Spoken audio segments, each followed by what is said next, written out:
आपल्या गावाकडच्या लोकांचा का नाही पुरी भाजी म्हणलं का नाही जिव्हाळ्याचा विषय आहे. आणि अशी जर चमचमीत पुरी भाजी असली का नाही तर कुणाला खायला आवडणार नाही.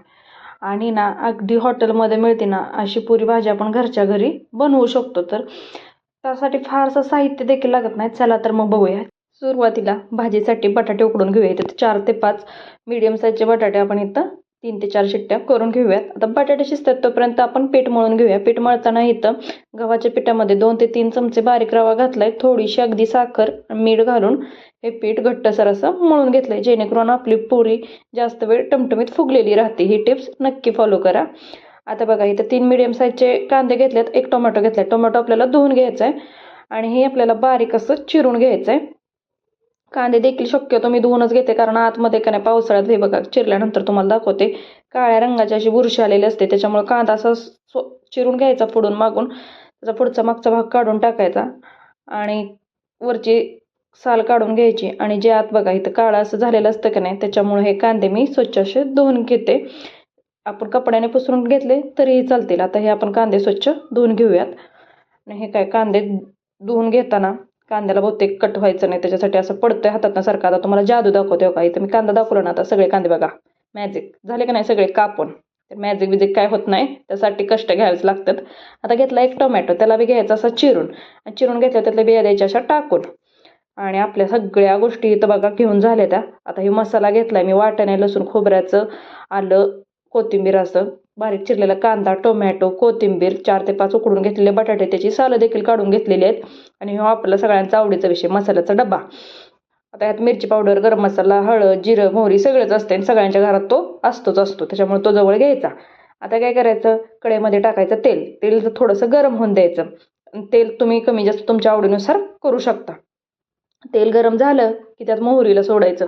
मोहरी छान अशी तडतडायला लागली की कसलीही वाट न बघता जिरं देखील टाकून घ्यायचं. आणि मी एका साईडला बघा गरम पाणी देखील ठेवले भाजीसाठी, जेणेकरून ना छान अशी तर्री येते भाजीला गरम पाणी टाकल्यावर. हे बघा आता मोहरीचा डान्स चालू झालाय. मोहरी छान अशी डान्स करायला लागली की सोबतीला जिरे द्यायचे. दोघे मिळून छान डान्स करतात. दोघांचा डान्स थांबवायसाठी त्यात परत कांद्याला टाकायचं. कांदा छान असा आपल्याला आता परतून घ्यायचा. कांदा करपवायचा नाही, फक्त हलकासा गुलाबी रंगावर आपल्याला परतून घ्यायचा. हे बघा. आणि कांदा परतताना का नाही गॅसची फ्लेम तुम्ही लो टू मिडियम ठेवायची, जेणेकरून कांदा आपला गुलाबी रंगावरती छान असा भाजला जातो आणि भाजीला छान अशी चव येते. हे बघा या स्टेजपर्यंत कांदा आला की त्यात त्याच्या सोबतीला टोमॅटो टाकून द्यायचा, जेणेकरून तो दोघं एकसारखे भाजले जातील. आता बघा टोमॅटो देखील आपल्याला भाजायचं आहे, पण टोमॅटो भाजताना काय करायचं, थोडंसं मीठ टाकायचं, जेणेकरून टोमॅटो पटकन भाजला जातो. ही होती दुसरी टिप्स आपली.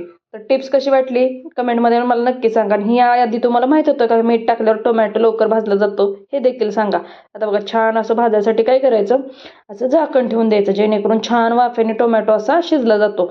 बघा छान अशी ग्रेव्ही तयार झाली कांदा टोमॅटोची आपली. ते देखील परत एकदा व्यवस्थित मिक्स करून घ्यायचं. त्यात परत आपण जे वाटण करून घेतलंय ना, लसूण, खोबरं, आलं, जे काय असतं ते दररोजच्या वाटणातलं, ते थोडंसं आपण 1-2 चमचे घालून घेऊयात. आणि छान असं व्यवस्थित तेल सुटेपर्यंत आता आपल्याला सगळे मसाले भाजून घ्यायचे, जेणेकरून भाजीला कसलाही कच्चेपणा राहणार नाही. आणि अगदी गावरान पद्धतीनं आपण ही पुरी भाजी बनवतोय. पूर्वीच्या काळी हॉटेलमध्ये ना, गावाकडे जी मोस्टली हॉटेल असायची ना, त्यात ही पुरी भाजी भेटायची बघा.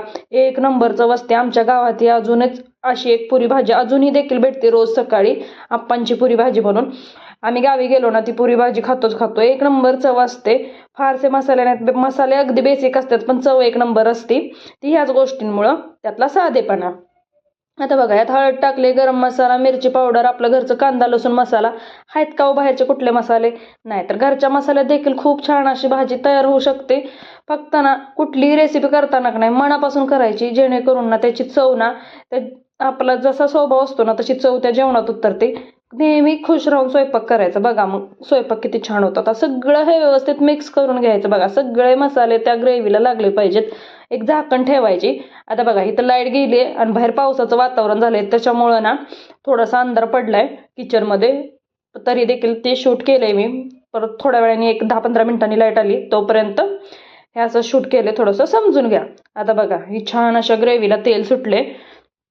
परत मी 10 ते 15 मिनिटं नाही या स्टेजवरती ग्रेव्ही शिजवून घेते, जेणेकरून त्याचा कच्चेपणा जातो. आणि हे साईडला तुम्हाला दिसते का नाही असं तेल त्याला भाजीला सुटायला लागतं आणि छान अशी भाजीची आपल्या चव लागते. आता ह्यात काय करायचंय, आपण जे बटाटे घेतलेत का नाही ते कुस्करून घ्यायचे, जास्त पूर्ण बारीक करायचे नाही, थोड्या थोड्या मोठ्या फोडी देखील त्यात ठेवायचे, जेणेकरून ना पुरी भाजी खाताना ना बटाटा असं दाताखाली आला ना खूप छान लागतो. हे बघा असं मोठे मोठे बटाटे त्यात ठेवलेत मी, तुम्हाला बघू शकता. आणि छान अशी ही भाजी आपल्याला एकसारखी परतून घ्यायची, सगळे मसाले त्या बटाट्याला लागले पाहिजेत, अगदी एक जीव झालं पाहिजे असं परतून घ्यायचं. थोडंसं ना उलताने देखील थोडं मोठेच राहिले असतील फोडी की स्मॅश करून घ्यायच्या आणि एक नंबर आपली भाजी बघा इथं तयार होते. आणि इथं पाणी तुम्हाला जेवढी भाजी पातळ घट्ट पाहिजे का नाही तेवढं तुम्ही पाणी घालू शकता. मी इथं 2 ते 3 माणसांसाठी आम्हाला बनवले. आणि छान अशी वरून भरभरून कोथिंबीर टाकायचा. कोथिंबीर मला पहिल्यापासूनच खूप आवडते, त्यामुळे मी कुठल्याही भाजीत कोथिंबीर भरपूरच टाकते. आता भाजी तर आपली करून झाली, आता भाजीला इथे उकळी, तोपर्यंत छान असं आपलं पीठ देखील भिजलंय, बघू शकता. छान असं मऊ पीठ भिजलं ना, त्यात रवा देखील छान असा मुरलाय. आणि छान असे ना गोळे करून घ्यायचे. हे बघा जास्तही मोठे नाही जास्तही बारीक नाही, या पद्धतीनं पुऱ्या, किंवा तुम्ही एकच मोठी चपाती लाटून त्याच्या पुऱ्या देखील पाडू शकता. छान असे मी एकदम 4-5 गोळे करून घेते, म्हणजे परत सारखे गोळे करायला लागणार नाहीत. आता इथं भाजीला बघा आपले छान असे उकळी आलेले, एकदा व्यवस्थित हलवून मिक्स करून घ्यायची आणि परत एक 5 ते 10 मिनिटं अशी शिजवून द्यायची, झाकण ठेवून द्यायचं. आता त्याच्यावरती छान अशी त्याला वाफ बसते. आता आपल्या पुऱ्या लाटून घ्यायच्यात. पुऱ्या बघा लाटताना ना अगदी हलक्या हाताने आपल्याला पुऱ्या लाटायच्या. पलटी करताना 1 ते 2 वेळाच पुरी पलटी करायची, म्हणजे छान अशी फुगली जाते. जास्तही पातळ नाही जास्तही जाड नाही. बघा ह्या साईजनं आपली पुरी लाटून घ्यायची. आता मी 4-5 या पद्धतीनं पुऱ्या लाटल्या त्या, आणि तेलात सोडल्यावर पुरी अशी फुगली पाहिजे, एक नंबर. हे बघा कशी आहे, आपल्याला जसं रोजता येतं का नाही तशी पुरी देखील फुगवता येते, फक्त स्वतःच फुगून चालत नाही, पुरी देखील छान फुगली पाहिजे. छान अशी पुरी आपली भाजून घ्यायची गोल्डन रंग येईपर्यंत. आणि मैद्याची नाही गव्हाची पुरी आहे, बघा कशी दिसते, एक नंबर. आणि असं हेल्दी खाणं ना कधीही चांगलं, बाहेर जाऊन खाण्यापेक्षा घरी बनवून खा, सगळ्यांना खाऊ घाला, घरचे खुश तुम्ही खुश. याच पद्धतीने सगळ्या पुऱ्या आपण बनवून घेऊयात.